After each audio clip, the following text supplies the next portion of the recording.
That's right, the big dog in retail and digital retail, baby. Online retail reported earnings, Amazon.com. We all know Amazon, obviously. And we're down 4% after hours. So the question is, what's going on? This was after being up 4% in the regular session, though. So consider that the market was down, but Amazon was up today. So I think investors were anticipating a particular thing coming out of earnings, and maybe they didn't get it. So let us definitely go ahead and see what that might have been. You see a massive spike here during the conference call, and we'll certainly get into that. It rose back to where it was, and it was pretty well even right after earnings, or after they reported, but it went right back down now, down around 4% right now. So Amazon, from an EPS perspective, reported $5.01 in GAAP EPS, missed by $1.10. Whew. Yikers. That's a massive miss in EPS. That's a massive miss. And I'm sure there's plenty of reasons for it, and we'll get into that, but it hurts the valuation of this stock quite a bit, no doubt. Just definitely not a good time for them. But from a revenue perspective, $75.5 billion, up 26.5% over year. That is massive stuff.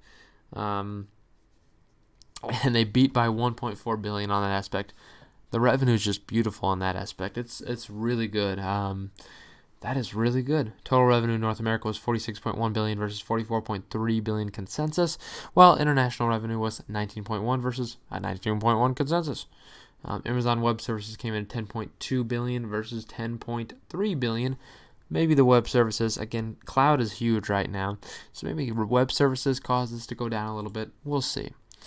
Amazon is cooling off just a bit after running to a new high today. The e-commerce giants estimate approximately $4 billion of costs from this pandemic in quarter two appears to be drawing notice. If you're a shareholder of Amazon, you may want to take a seat because we're not thinking small. Holy fudge. That's scary, right? That is what I would consider to be a scary comment. Because what does that mean? Does this mean he's about to blow out the budget, right? How much spending does this mean for Amazon? I don't know. I mean, that's what it sounds like, is an extreme ramp up in spending, and that might be why investors are scared. And that's where you see that EPS miss, maybe. You might see continual ones. So let's see what that can do. That could be crazy. Operating income was reported at $3.99 billion, down 9% year over year, versus the company's guidance range of $3 billion to $4.2 billion. So they definitely hit on that. Consensus was $4.07 billion, but they really kind of hit on their guidance range. Operating margin was 5.3% of sales versus the 5.5% consensus. Free cash flow increased to $24.3 billion for the trailing 12 months compared to $23 billion for the trailing 12 months of a year ago. Good stuff there. Good growth in free cash flow. Now they are giving guidance. Amazon expects to see quarter two revenue of $75 billion to $81 billion. Oh gosh, versus a consensus of $77.9 to $77.9 billion. So they're right on target with that. Their guidance is right in the middle. Operating income that's a negative $1.5 billion to positive $1.5 billion as the costs are cut in. Holy crap. And I think that's why people are selling. That's why you're seeing these shares decline, because they're saying they might report a negative earnings next quarter, a negative operating income. That would be just horrendous for them to do, for sure. We also see Amazon is focusing on worker safety. They outlined heavy costs associated, which, again, that's why you see the stock dropping. The company spending $300 million on virus testing as part of its $4 billion total expense. That also includes personal protective equipment and enhanced facility cleaning. A top priority for the company is making sure consumer essential needs are delivered. Amazon has hired 175,000 workers to meet demands and increase wages for frontline workers. While overall demand is strong with consumers stuck at home, Amazon notes that apparel, shoes, and wireless products categories have lagged. So the thing is, we're talking about these physical retailers. Obviously, you see these clothing categories lag, but you're seeing it online as well. So the question is, are people just holding off, and once this goes, they're going to go back to physical retail? I think there's a good chance. I do think physical retail wins in terms of clothing. I really do think that they win in clothing and shoes. It's hard to order those products online. It really is. Every brand fits different, and that's why I do believe physical retail will always stay around as far as clothing is concerned, no doubt. So we see the wide range of quarter two operating income guidance layers in plenty of uncertainty of how the quarter will go as large parts of the U.S. move off their stay-at-home orders. Yikers. Let's look at these slides and take a look at what they have to offer me. Free cash flow. You see pretty steady line over here. Slight increase, but overall pretty steady in terms of trailing 12-month free cash flow over the past year. So again, this is just obviously getting rid of that. In terms of total share count has gone up overall to 513 million shares. A lot of shares of Amazon out there, but that rise is not a major rise. Net sales, you do see an increase. That is right.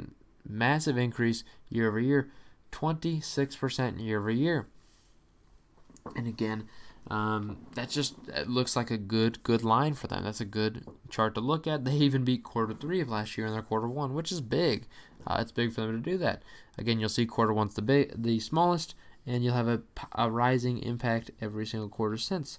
This year may look a little bit different. I don't know what quarter two looks like for this company. Overall demand for these companies, online retailers, is massive. So I don't know if it'll lag off a bit or if they'll continue this strong momentum. We will see. You see, obviously, net sales massive, 23% year-over-year growth. Just really good stuff. Really good stuff. Operating income was down 10% year-over-year. Nothing too crazy in terms of that.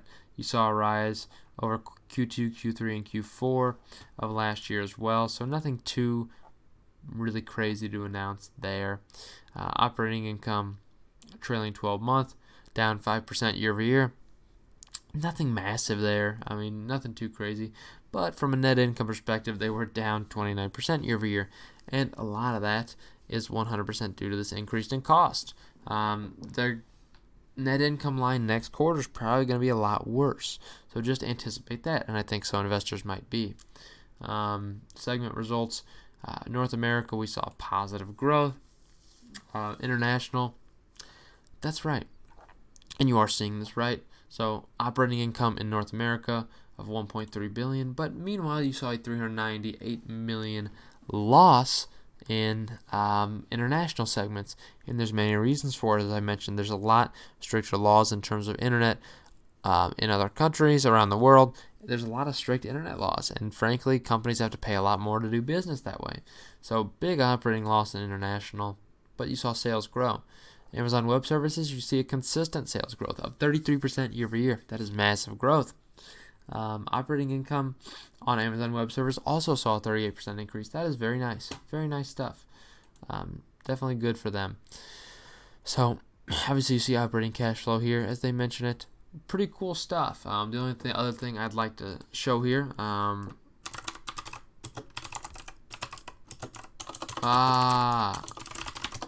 We're going to look at, obviously, their balance sheet. If we can get a quick little peek, it's what I like to see. We love seeing the balance sheet. Earnings release, that's right. We will take it. Let's go all the way down and take a look at what we like to see. Cash and cash equivalents. Ooh, that's what we like. 3 months ending is really what I'm going to focus on here, because it's going to be, a difference from year over year. So right now they're cash and cash equivalents of $36 billion versus, that's right, last year they had $32 billion. And again, this is weird because every company does it differently. Amazon has their this year's on the right side as opposed to most companies doing it on the left. So definitely just be aware of that. So pretty interesting stuff in terms of that. That's a lot of cash. a lot of cash. What can I say? So yeah, cash and cash equivalents. Overall, if you're looking for the full year right now, yikes. They're putting it on the right again, which we love to see. 27.2 billion right now in cash and cash equivalents versus 36 billion last quarter. I should say. This is going to be quarter over quarter change. Actually, that's what they're reporting it as. So total current assets, 86 billion right now versus 96 billion 3 months ago. Definitely, you see a $10 billion decrease there. So we'll take a look at what the difference is. Total assets though, 221 billion right now versus 225 billion from previous quarter. Current liabilities of only 40 billion on this company. So they double right now. They've doubled its current assets that they do liabilities. That's just in accounts payable, I should say. But their total current liabilities, it's not looking beautiful. Right now, it's right along with their total current assets. Actually, 79, pretty well $80 billion. Really, just a $6 billion difference in total assets. If you look from a long-term perspective, which we like to look obviously at all long-term debt and stuff, total stockholder equity, actually, you don't see that much long-term debt because right now we're showing a $65 billion total stockholder equity. So that's their assets minus loss, or minus their liabilities, I should say. So assets are looking good on this company for stockholder equity, I should say. So not bad.